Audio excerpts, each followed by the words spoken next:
Я считаю, что это здорово вообще, что нам разрешили эту площадку в центре. Вот, я надеюсь, что вот сегодня это начало становления гражданского общества в нашей республике Татарстан. Я надеюсь, что вот теперь начнутся какие-то изменения в нашей республике. Столько безобразий, столько беззакония в нашем Татарстане, я считаю. Мы пришли из-за татарский язык, пришли из-за ЖКХ, потому что проблема по ЖКХ очень в таком ужасном состоянии.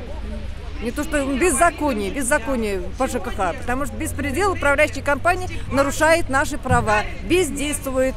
Наши чиновники, можно сказать, начальник ГЖИ также, им дают предписание управляющей компании, они бездействуют. Я уроженец Татарстана. 47 лет тому назад меня Компартия направила на крайний север. Я 47 лет там отработал, и накопили мы там хорошее, нормальное качество денег на старость, на обучение детей, внуков. Приехал сюда, я открыл надежный банк, Татфанбанк. Там на фасаде висел портрет Минниханова. Я думал, это серьезные люди, тут можно доверять, это правительство, это государство Татарстана. И мы сюда отправили деньги на накопление от продажи имущества, квартир. И со мной работали 5 семей, мои братья родные, сестра, дети. Приехали сюда, к нашему приезду наших денег нет, загорело огромное количество денег.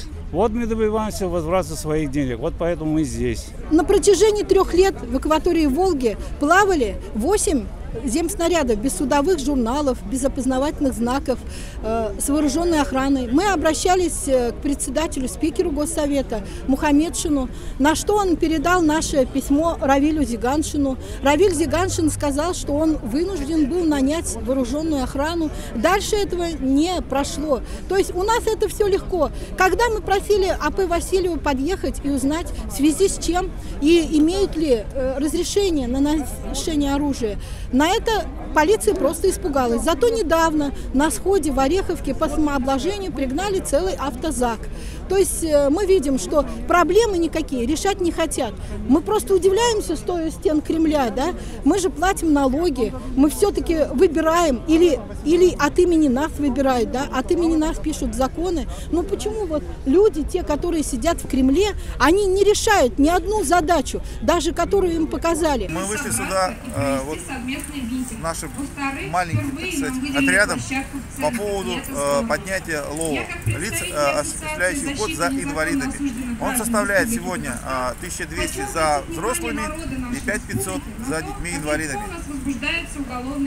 В нашем случае нарушается Конституция Российской Федерации, статья 7. То есть вот это пособие, оно ниже прожиточного минимума и ниже минимальной оплаты труда. Мы обращаемся к руководству страны и республики, чтобы подняли достойные оплаты, сделали за этот труд. Потому что, сами прекрасно понимаете, многие семьи неполные, которые имеют инвалидов, и взрослых, и детей. Соответственно, прожить на эти деньги просто невозможно. Мы являемся обманутыми дольщиками по государственной программе, федеральной программе «Жилье для российской семьи». 84 человека стали обманутыми по государственной программе. Вы можете себе это представить? Поверить этому, что государство обмануло 84 нашей семьи. Наше правительство заставляет наших детей выходить на пикеты. Вместо того, чтобы они сегодня играли, гуляли, они стоят на этих пикетах с этими плакатами. Сейчас задумались о реновации хрущевок. Дескать, морально устарели, и кухня маленькая, прихожая. До хрущевки по сравнению с тем жильем, которое Госжилфонд построил для продажи аварийщикам, это просто элитное жилье. Там сейчас нам предлагают квартиры по 18 квадратных метров. Это общей площади. Жилая площадь 6 квадратов. То есть на 18 метров там все. Грубо выражаясь, и жра, и спа, и сра. Министр строительства Ерик Фазулин очень хорошо отчитался, как у нас республиканская программа успешно выполнена. Он обмолвился, что из 8 тысяч переселенных жителей 1600 с чем-то там этих собственников квартир пожелали взять выкупные деньги и отказались от нового жилья. Так вот, я хочу сказать, что эти 1600 собственников не отказались от предоставления жилья. У них по суду изъяли их квартиры, сунули их мизерную компенсацию и теперь выселяют из их квартир просто на улицу. Социальная реабилитация просто воруют. Вот моей дочери, допустим, должны давать в год 4 пары обуви, а дают только 2. И все время пишут, что можно купить самой, а мне самой не нужно покупать. У меня есть право получать 4 готовых изделия. Я хочу воспользоваться этим правом, но это право мне не дают. Мусоросжигательный завод, если он будет построен, будет отравлять воздух вредными веществами, которые провоцируют страшные заболевания, в том числе онкологические.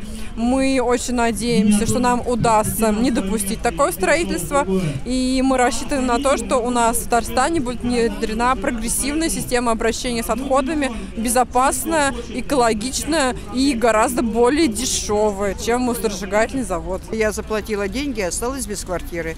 Я жду уже 5-й год квартиру, но дом еще не начался даже строиться. И когда начнется, нету обещаний, нету решений по нашему вопросу, планов никаких нет.